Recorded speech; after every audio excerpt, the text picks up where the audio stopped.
Good afternoon to everyone and welcome. I am Mary Chinnery, the Dean of the School of Art, Sciences, and Education. And I'm very honored to celebrate with you today the inaugural Eric Wurmser Lecture Series with a poetry reading by Dr. Robert Pinsky. Special welcome to Dr. Jean Cornacchio, President at Georgian Court. Special welcome as well to Dr. Terry Wurmser, our incredible Dean of the School of Nursing and Wellness, and her family, colleagues, and friends, as we honor her late husband, Dr. Eric Wurmser, a surgeon, a true Renaissance man, and our favorite co-professor in the English department over the years. Though I still apologize that it took us a decade to get him a parking sticker. Dr. Pinsky has visited us twice previously, sponsored by Dr. Eric Wurmser and Dr. Gail Polian, as part of the Distinguished Lecture Series of the Department of English. And we are thrilled to welcome him back, three-time Poet Laureate of the United States, as we honor Eric. He is known for many works, including The Figured Wheel, New and Collected Poems, with his most recent edition, Proverb of Limbs. His translations of Dante's Inferno is most renowned and readable, and I will add, the most enjoyable literary version of Hell. Born in Long Branch, he attended Rutgers, later earning his PhD at Stanford University, and is now Professor Emeritus at Boston University. He brings Jersey to his memory in his recent best-selling memoir, Jersey Breaks, with immigrant communities, the power of music, and the story of real characters, and how he came to be a poet. In his collection of poems called Jersey Rain, he writes, "The Jersey rain, my rain, soaks all as one.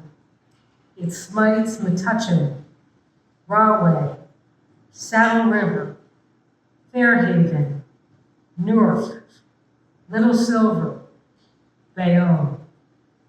I feel it churning, even in fair weather."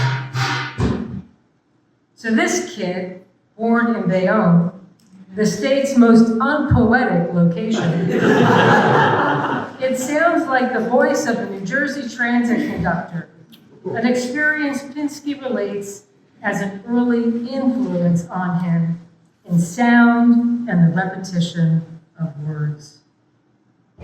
But of his many accomplishments, I love his favorite poem project.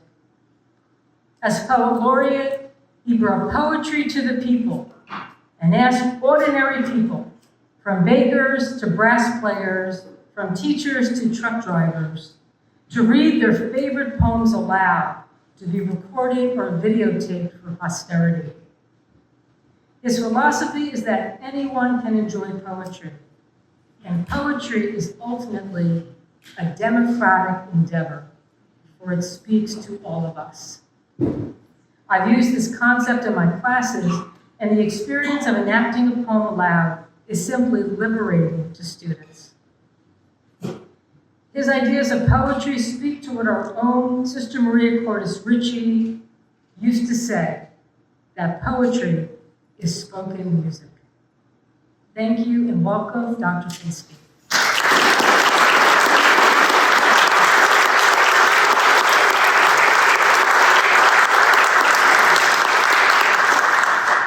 Thank you so much, everybody. And thank you so much, Steve Chennery, for settling on this favorite poem project.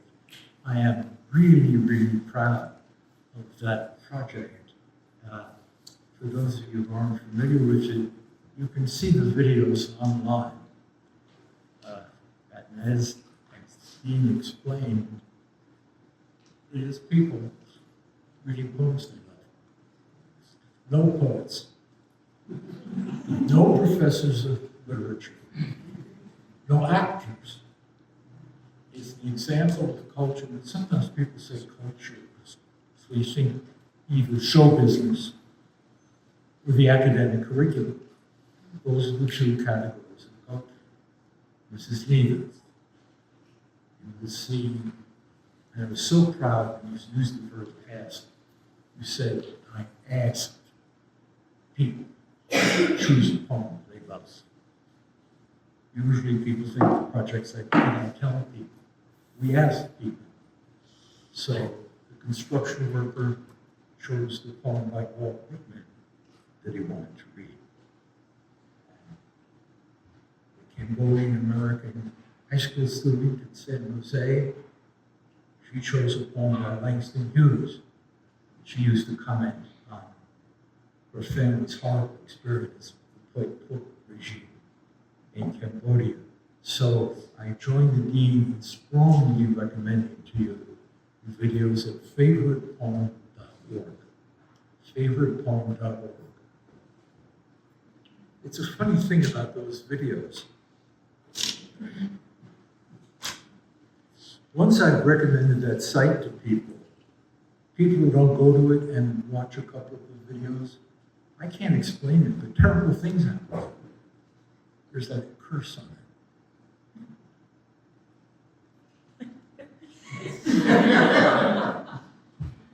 That was the visiting poet trying to be funny. I do urge you to go online. Favoritepoemsingular.org. I think it's easy to relate that project to the spirit of Eric Wurmser. Many of you probably know the story of how I got to know Eric Wurmser and his relation to Georgian University. He was the kind of person who likes to learn things and do things, not necessarily what's expected of you in some professional or ethnic or economic or social way.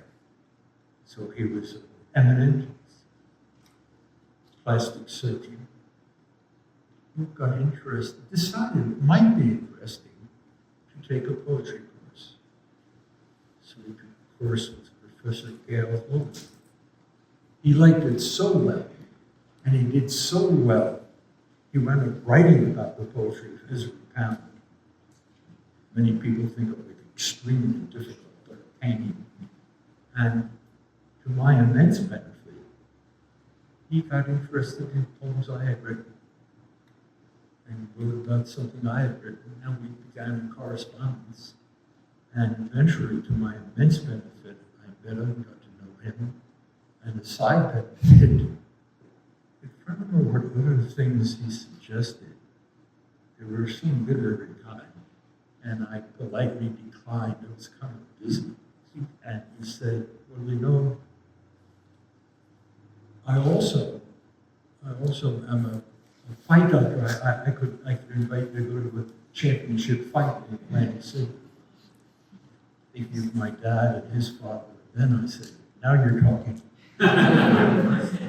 And so that is among my fond memories of Eric Wurmser. I'll read some of my poems, and I'll try to get to ones that I did share with Eric. And let me say, I am not particularly interested in doing some formal order of things that I want to do here. So, for the same reason, I welcome interruptions, excuse me. I welcome interruptions. If there's something somebody wants to say or respond to, I deal with that just fine. And in the music business, there's the saying, we do requests. If there's something I've written that somebody would like me to read, I would be interested to hear that. And if you don't remember the title, if you just describe it a bit, I will try to help out. I'll start with a fairly short poem called Samurai Song. Samurai Song. When I had no roof I made audacity my worth. When I had no supper, my eyes dined. When I had no eyes, I listened. When I had no ears, I thought. When I had no thought, I waited. When I had no father, I made care my thoughts. When I had no mother, I embraced work. When I had no friend, I made quiet my friend. When I had no enemy, I opposed my body. When I had no temple, I made my voice my temple. I have no priest, my tongue is my choir. When I have no means, fortune is my means. When I have nothing, death will be my fortune. Need is my tactic. Detachment is my strategy. When I had no lover, I courted my sleep.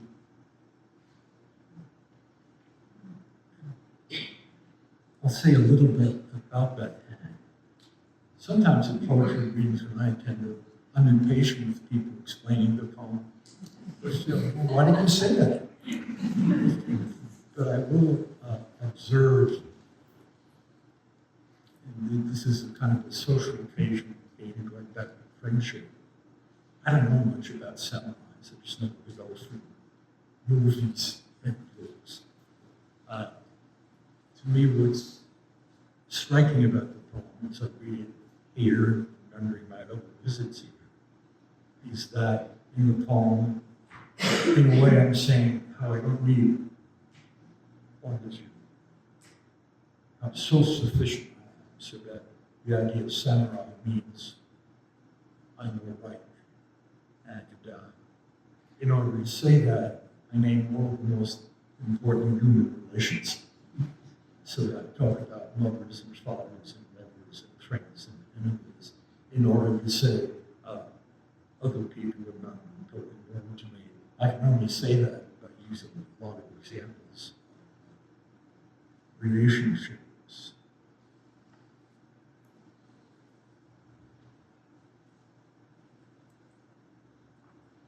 I swore sometime in the last few years, I took a vow that anytime I give a poetry reading, I'm going to read this next poem that I'm going to read to you, which is my words, but it's my version of a poem by my friend Czesław Miłosz, Polish poet, Nobel Prize-winning poet, whom I got to know when he and I were colleagues in Berkeley, California. And this poem by Miłosz, some literary critics couldn't believe that he meant it. The first line of the poem is, "Human reason is beautiful and invincible." That just seemed too abstract, too idealistic. He must be ironic. I assure you Czesław wasn't. And it's maybe appropriate to say at a university that is Catholic in its founding, its origins, Czesław, a rather secular person in many ways, he did have that mystical Augustinian upbringing where abstract ideas are realities. Let me ask you a favor. Could you fix the microphone so that You'll have to say that again. I can't quite hear you well. Just, the microphone's fine. oh, Yes. I've been reading a few poems and speaking to you. That's thank you, whoever said that. Good public spiritedness. It made us very attentive. Good, thank you. The poem is called Incantation. The title is important because It's just what Miloš, not describing the world as he thought it is, but as it is potentially, and in its ultimate reality, its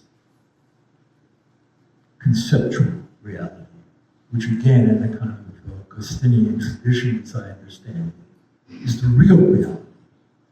I'm a temporary representation of the idea person, and this is a sort of temporary example. The reality book, reality person, even reality writer, is more. The reality is a more general one. And reason, in the first line, in the Thomist system, reason is a sense. It doesn't mean logic. It's a sense. And the way the sense of smell perceives smell is the sense of sight, images, the sense of reason. What it perceives is general principles, general truths. I'm doing a lot of talking about Thomas, so I'm against it. I'll say one other thing about what I'm going to read to you. When he says philosophia, the love of knowing, I believe that what that means is science. It used to be called natural philosophy. And in this poem, he says these two quite recent innovations in the history of the human animal, poetry and science, that they're allies. And I think I took my vow to always read this poem because I want to be, I want to continue to be inspired by and advocate that alliance. Poetry or imagination and science. Incantation from the Polish of Czesław Miłosz. Human reason is beautiful and invincible. No bars, no barbed wire, no pulping of books, no sentence of banishment can prevail against it. It establishes the universal ideas in language and guides our hands so we write truth and justice with capital letters, lie and oppression with small. It puts what should be above things as they are. It is an enemy of despair and a friend of hope. It does not know Jew from Greek or slave from master, giving us the estate of the world to manage. It saves austere and transparent phrases from the filthy discord of tortured words. It says that everything is new under the sun, opens the congealed fist of the past. Beautiful and very young are poetry and philosophia, her ally in the service of the good. As late as yesterday, nature celebrated their birth. The news was brought to the mountains by a unicorn and an echo. Their friendship will be glorious. Their time has no limit. Their enemies have delivered themselves to destruction.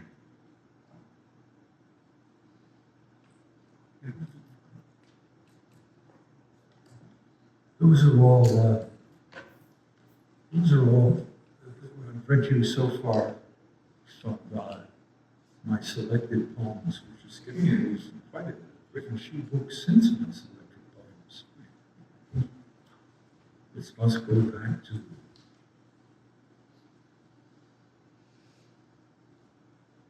2011, so those are all at least 15 years old.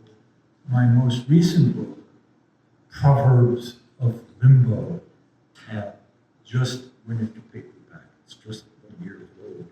And I'll read some of these more recent poems to you. This one is maybe a little longer than the ones I've read so far. This is the first poem in the book. It is called Poem of Names. The bad rain fell on Osama Shimomura.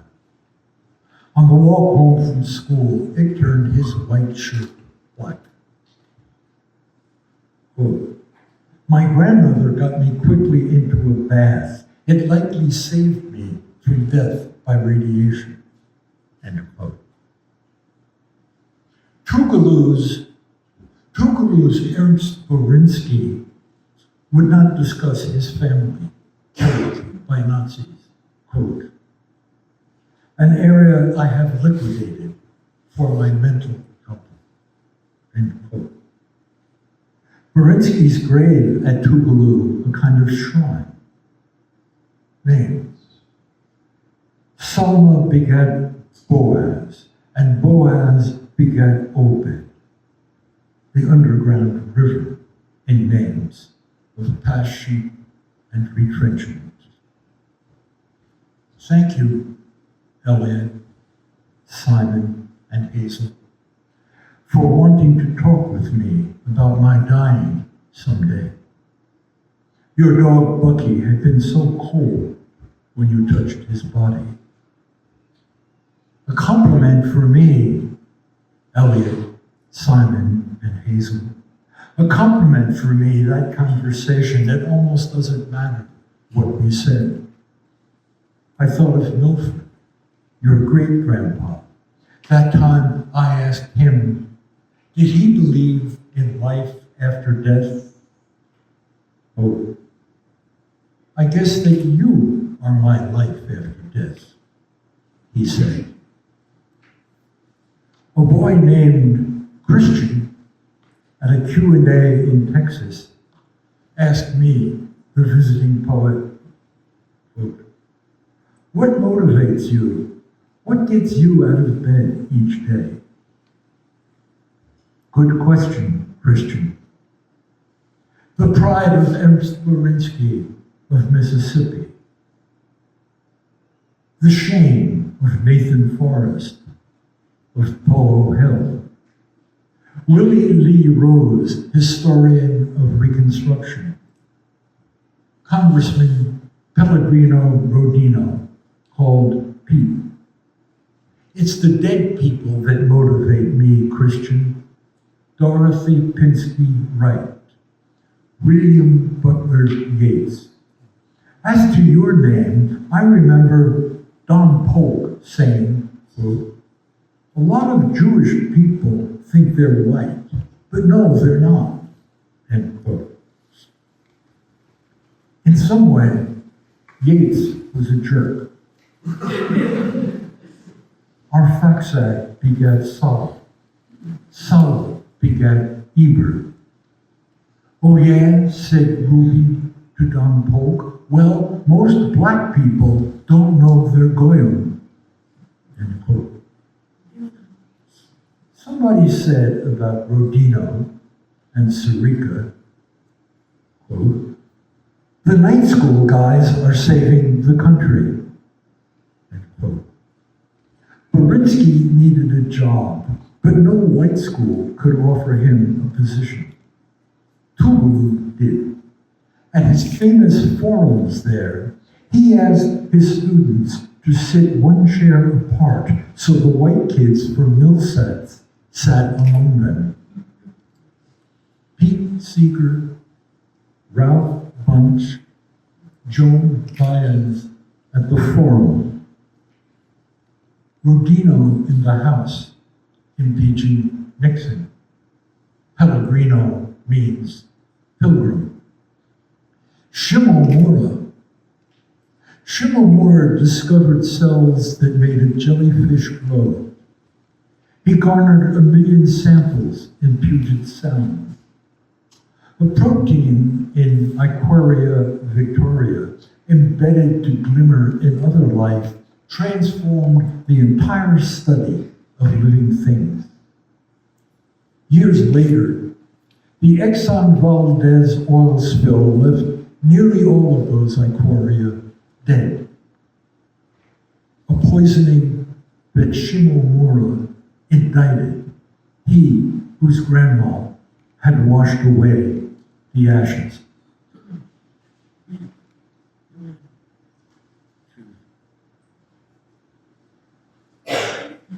It's called Home of Names, and I feel very much like Dean Chinnery, and I also disagree with what she said about my poem, where I say, I forget the exact by name, I say, Rahway Bayonne, Metuchen, Little Silver, and it was such a purely New Jersey thing to say. She said, of course, my town, Bayonne, is the least poetic in the world. And it made me realize immediately why I eventually had to move back from California to the Bay Area. In the Bay Area, in San Francisco and Berkeley, where I lived for years, my older kids went to high school, everybody's a booster. They talk about, they say, how do you like the Bay Area? Meaning beautiful scenery, the food, the weather.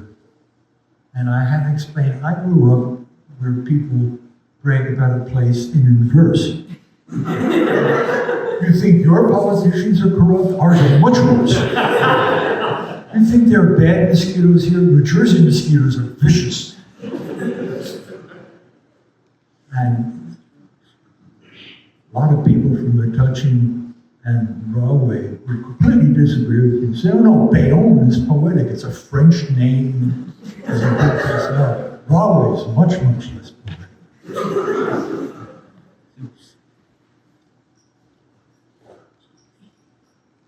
Microphone's working okay now? Okay. I'll read the poem after that one. It's called Bronca. Ralph Bronca was the 15th of 17 children. This poem is not the poem of, quote, the speaker. Bronca's father was an immigrant from Calabria. These words are those of Robert Pinsky, speaking. Bronca wore Dodger uniform number 13. Speaking is the punchline of a Jewish joke. Some Romans call Calabrians Africani. Brooklyn had its own daily, the Brooklyn Eagle. At 85, Ralph Bronca learned about his mother. He was 21 when Jackie Robinson joined the Dodgers. At 11, I loved Robinson for his daring, running the bases, stealing home, his fire. Bronca was one of the few who befriended him. I was too young to understand his mission. The fuel was like dancing to taunt the pitcher. Robinson never forgot Bronca's kindness. What the old man found out about his mother is she was born a Jew, Kati, in Hungary. After he gave up the most famous home run ever, back in the clubhouse, Bronca lay weeping, face down. Kati gave birth to 17 Catholic children. The Giants won the pennant, 1951. Bronca means claw, a fit name for a pitcher. His roommates thought it best that he cry alone. But, quote, only my dear friend Jackie, who knew me so well, came over and put his arm around my shoulder, end quote. The Nazis killed the aunts and uncles Bronca didn't know existed until he was old. 42. 42 in itself a nothing of a number. The Dodgers traded Bronca to the Tigers. Grief with its countless different ways and strains. Glory, a greater thing than success, but slower. Some of the tigers who had been giants explained to Bronca that the giants had stolen the signs from opposition catchers. The telescope in center field, wires, buzzers. Bronca chose not to talk about it. It's all in Prager's book. Prager's research unearthed Cotty, those aunts and uncles. The Dodgers were taken from Brooklyn by their owner. I, Robert Pinsky, choose not to say his name. I didn't live in Brooklyn, but I know the score. I know it was a kind of underdog place. Nowadays, once a year, all major leaguers wear Jackie Robinson's number, 42. Big deal. In the joke, the person who answers the telephone at Goldberg, and Goldberg keeps replying that Goldberg is out of the office. And so is Goldberg. All right, then, let me talk to Goldberg. Speaking. Robinson spoke to Bronca.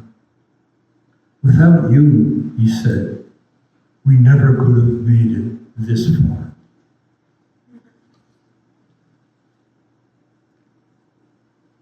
Believe me, I can go on. But if it's possible that anybody wants to ask a question or just read something, I promise I'll be very respectful. Not easy. Oh, why not? I lived in Long Branch. I know the area pretty well, and grew up over a bar in Red Bank. Yeah. Before there was air conditioning. Yeah. With the power of a door that was on a hinge that must have been as big as your podium. I mean, it was like a cannon every time it slammed shut. And the TV was always on, and the games were always on, and believe me, when people were tied emotionally to their teams, Yeah. it was intense. And as a young child, I would try to go to sleep at night, and it would just go on, and they'd be screaming and clamoring and whatever. So I look back and I think about that moment in particular, which I had a chance to read before. You know, it was so touching because emotionally there were so many strands to it. Which brings me to you growing up in Long Branch. Yes. And the images of being in Long Branch with, say, the boardwalk. Yeah. You want to talk about multi-racial, multi-ethnic. I mean, in the summer, it was like a flood of people, right? I mean, The population of Long Branch doubled in the summer, basically. It went from 20 or 30,000 to 40 or 60. And the historic name of the town calls itself as though it is America's first seashore resort. And I always maintained that Long Branch is where celebrity was invented. Ah. The old idea before celebrity was the social elite. There would be a certain number of people, certain families, certain surnames. And they would go in the summer to Newport, Rhode Island, or Saratoga Springs, New York. Long Branch was where patent medicine millionaires, the theater people, who were going to become the upper class, they went there. They were not that elite.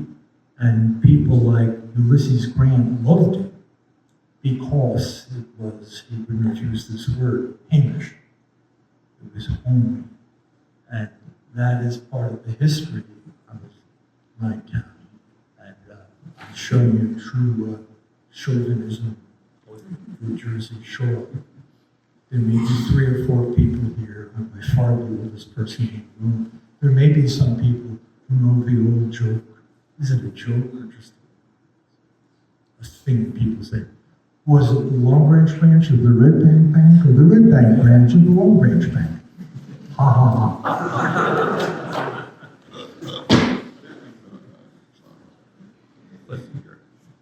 It's an important, for me, what you say about ethnic blending and about it being the focus, replace the old focus of the upper classes, of the 500, or the great families.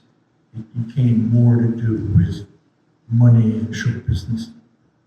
The famous gambler Diamond Jim Brady took Lillian Russell to Long Branch, famous novel actress, and it was the early days.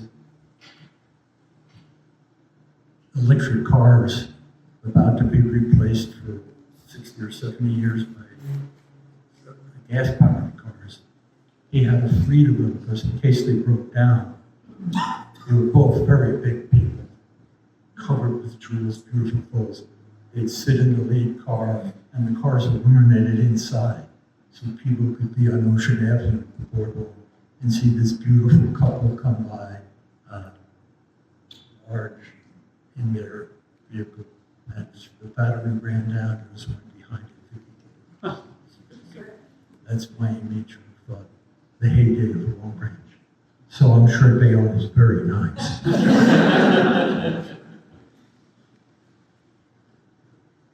Maybe a couple more poems. Please. Give me the Walter Savage epigram. I'm going a bit deaf. My hearing aids work pretty well. I'm going to ask you to say that again. The Walter Savage epigram, where he puts like on love, on grief. Oh, yes. It's one of my favorite examples of poetry as a bodily art. Thank you. This is by Walter Savage Landor, written in the 19th century. It's a 2-line poem. It is a 2-line poem that demonstrates what I mean when I say this is a body art, like dancing or singing. Like those things that also involves the mind. I will now say that 2-line poem to you. On love, on grief, on every human thing, time sprinkles Leafy's water with his wind. In love, on grief, on every human thing, time sprinkles Leafy's water with his wind. You don't have to know what Leafy is, or whatever time sprinkles on everything. It's pretty good, isn't it? Sounds good. 3 times at the beginning, I put my upper teeth on my lower lip. On love, on grief, and him, and sing. 3 times at the end, I push my lips together. Love, time sprinkles, beneath these water with us. Landor didn't think about it. He didn't think, I think I'll write a poem where the reader imagines the upper lip, the upper teeth on the lower lip 3 times. Then I'll end with 3. No. But he was an expert. It's like somebody who's been playing the violin, guitar, who's been a great tennis player, athlete, all that. So he just was good at it. And we can then try to notice what makes something good, and it's body. He had mastered, like somebody who's made 1,000 normal passes in basketball, so they don't have to think about it. They've done it so many times, and that the physical grace of that country is demonstrated that way. Yes, sir. Can you cite grief? Grief Yes, I will find it. And it's slightly easier for me if you could remind me which of my books it's in. Because I don't have it by heart. I will find it. Give me just a moment. I think I'm making a pretty good guess. If it's not in, if it's not in Gulf Series, then it's almost certainly in the water.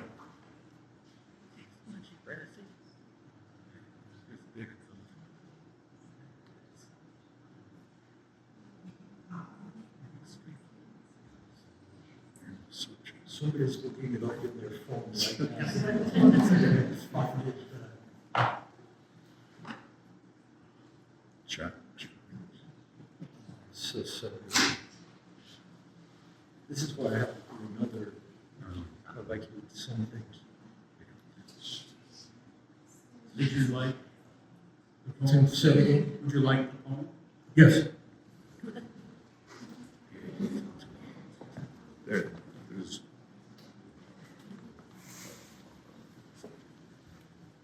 Thank you. Yes. Grief. I don't think anybody ever is really divorced, said Lenny. Also, I don't think anybody ever is really married, he said. Because English was really Lenny's second language. And because of Yiddish and its displaced place in the world, he never really believed in his own prose. He wrote sentences the way a great boxer moves. Near the end, he told me, Robert, I'm in hell. Something Lenny might have said about hunting for a parking space in Berkeley. Mike, too, was himself. His last month, too weak to paint or make prints, he sat and made drawings of flowers, ink attentive to the rhythms of beach rose, wisteria, lilies, forms like acrobats or Cossack dancers. Mike had a vision of his body dead on his studio floor, seen from high above. He didn't feel sad or afraid at seeing it, he said. Just sorry for the person who would found it. You can't say nobody ever really dies. Of course they do. Lenny died. Mike died. But the odd thing is, the person still makes a shape distinct and present in the mind as an object in the hand. The presence in the absence. It isn't comfort, it's grief. Thank you very much. It's one that means a lot to me, so I'm very glad you asked for it. And it's wonderful the technology. And Peter helped us overcome any awkwardness. And it's probably fitting for me to say that it's, I think, a great story writer, Lenny Michaels, who was my friend, Leonard Michaels. He has an early book called I Would Have Saved Them If I Could, and I heartily recommend to you. And my other friend who did the monotype illustrations for my Inferno translation, Michael Mazer, and those are people I miss all the time. That Michaels and Michael Mazer. So that's an additional reason why I'm glad that you asked me to read that poem. Maybe I'll just, I have a quarter of, I'll read Shirt. I'll give my poem Shirt, and then I'll read a couple of short ones from the recent book. Shirt. The back, the yoke, the yardage, lapped seams, The nearly invisible stitches along the collar turned in a sweatshop by Koreans or Malaysians gossiping over tea and noodles on their break, or talking money or politics, while one fitted this arm piece with its overseam to the band of cuff I buttoned at my wrist.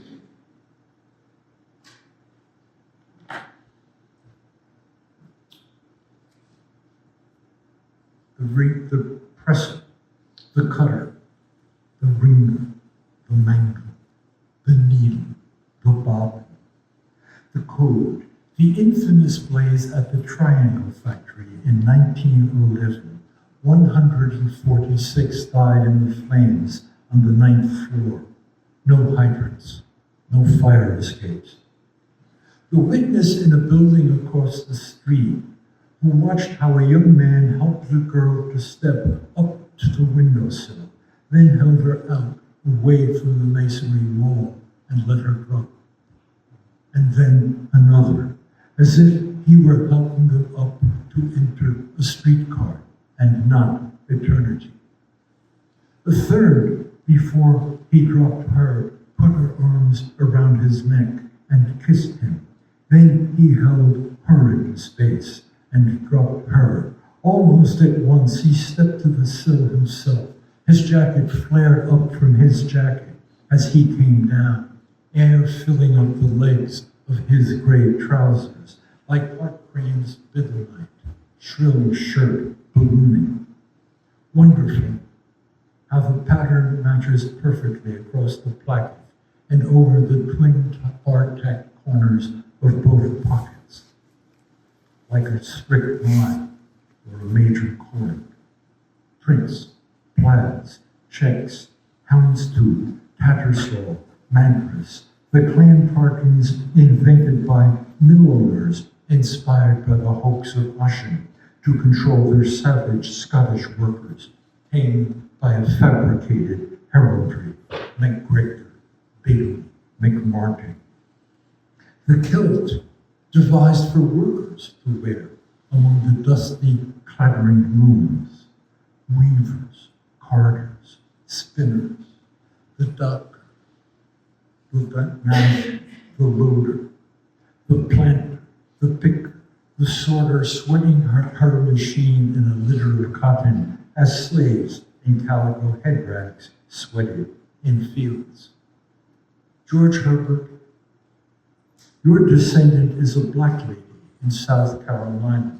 Her name is Irma, and she inspected my shirt. Its color and fit and feel and its clean smell have satisfied both her and me. We have culled its cost and quality down to the buttonholes of our buttons of simulated bone, the buttonholes, the sizing, the facing, the characters printed in black on neckband and tail, the shape, the label, the labor, the color, the shade, the shirt. I haven't read any recent books, any poems since Proverbs of Little. I'll read two from regular books on planning. In this book, so far there are 4 short poems that come here and there. They're all conversations with Max. And I'll read you a couple of those conversations with Max. They're conversations I have with my cat. Conversations with Max. Paper. I tell you, move over so I can read the paper. Reading my voice and muscles, you make some room to share my lap and the screen of bread I call the paper. Worse all over the world, I tell you. It even looks like paper, cleverly aping the Times or Globe with fonts of horror I scan. The morning fish wrap, Herb Kane called his column. The pulp mills weren't very good for fish, but the screen you move aside for is toxic too. And mammals like us do like the feel of paper. They say we primates evolved this code of grunts, speech, for hunting in packs. And we scratched our alphabets out for keeping accounts of trade in slaves or olives, profits and losses of the lost solitary hunter.